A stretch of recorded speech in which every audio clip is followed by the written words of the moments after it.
sendiri Belum. Tapi sebelumnya sudah komunikasi. Pak Yai ini kan. Oke, nanti bisa diklaim di Jasa Raja.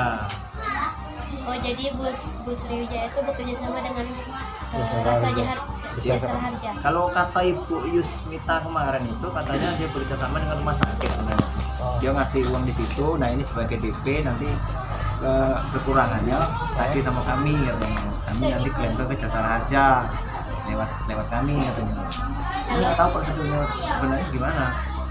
Pak tapi Pak itu almarhum tuh sebelumnya sudah mesan tiket duluan kan ya?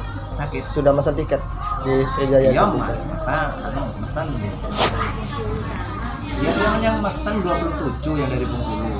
Terus di Kepayang itu ada 3, jadi 30 seluruhnya. Ibu Yusmita tuh siapa Pak? Anggota dewan. Anggota dewannya. Tapi dari pihak Bumi Sriwijaya belum ada kesini atau apapun untuk penumpang Belum. ada nggak Pak rasa kecewa? Iya. Itu seluruh keluarga di situ jauh-jauh itu apalagi dari Bengkulu yang asli dari sana kan.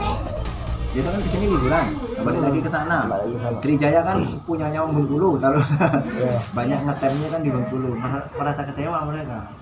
Banyak ngeluh, ribut.